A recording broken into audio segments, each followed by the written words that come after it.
ਅੱਲਾਹ ਪਾਕ ਉਹਨਾਂ ਨੂੰ ਹੋਰ ਜ਼ਿਆਦਾ ਦੇਵੇ। ਅੱਲਾਹ ਆ ਫੜੋ, ਖੁਸ਼ ਹੋ? ਬਹੁਤ ਹੈ? ਬਹੁਤ ਨਹੀਂ ਨਹੀਂ, ਇਹ ਹੋਰ ਫੜੋ।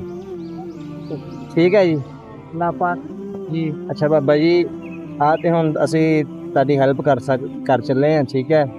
ਤੇ ਤੁਸੀਂ ਦੁਆ ਕਰਨੀ ਆ, ਜਿਹੜੇ ਬੰਦੇ ਸਾਨੂੰ ਭੇਜਦੇ ਆ ਨਾ, ਅੱਲਾਹ ਪਾਕ ਉਹਨਾਂ ਦੇ ਮਾਲ ਜਾਨ ਦੇ ਅੰਦਰ ਬਰਕਤ ਪਾਵੇ। ਅੱਲਾਹ ਪਾਕ ਬਿਲਕੁਲ ਦੁਆ ਕਰਾਂਗਾ ਬੇਟਾ ਜੀ। ਤੇ ਅੱਲਾਹ ਪਾਕ ਉਹਨਾਂ ਦੇ ਬੱਚਿਆਂ ਨੂੰ ਮਹਿਫੂਜ਼ ਰੱਖੇ। ਅੱਲਾਹ ਪਾਕ ਉਹਨਾਂ ਨੂੰ ਹੋਰ ਤੌਫੀਕ ਦੇਵੇ ਮੇਰੇ ਬਿਮਾਰ ਬੰਦੇ ਦੀ ਹੈਲਪ ਕਰਨ ਦੀ।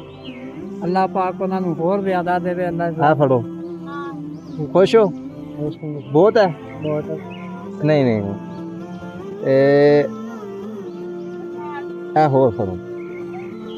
ਠੀਕ ਹੈ ਜੀ। ਅੱਲਾਹ ਪਾਕ ਜ਼ਿਆਦਾ ਦੇਵੇ। ਅੱਲਾਹ ਮਾਂ ਬਾਪ ਨੂੰ ਤੰਦਰੁਸਤੀ ਦੇਵੇ। ਆਮੀਨ। ਬਾਬਾ ਜੀ ਤੁਸੀਂ ਧੁੱਪੇ ਖਲੋ ਕੇ ਵੇਚ ਰਹੇ ਸੀ, ਮੈਂ ਕਿਹਾ ਬਾਬਾ ਜੀ ਉਹਨਾਂ ਨੂੰ ਪੁੱਛ ਲਈਏ।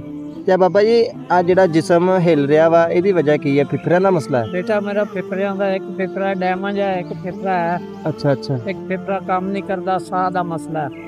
ਤੇ ਬੇਟਾ ਬੂਟਾ ਕੋਈ ਨਹੀਂ ਹੈ? ਬੇਟਾ ਕੋਈ ਨਹੀਂ, ਬੇਟੀਆਂ ਨੇ ਬੇਟਾ। 4 ਬੇਟੀਆਂ? 4 ਬੇਟੀਆਂ, ਜਿਹਦੇ ਚ 2 ਵਿਆਹੀਆਂ ਨੇ, 2 ਘਰ ਚ ਨੇ।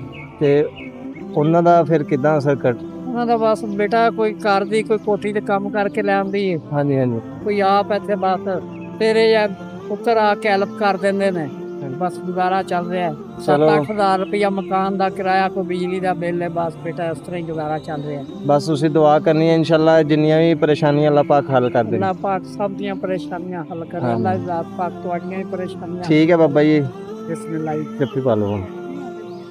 ਅੱਲਾਹ ਪਾਕ ਤੰਦਰੁਸਤੀ ਦੇ ਬੇਟਾ। ਆਮੀਨ ਆਮੀਨ। ਠੀਕ ਹੈ ਜੀ, ਓਕੇ।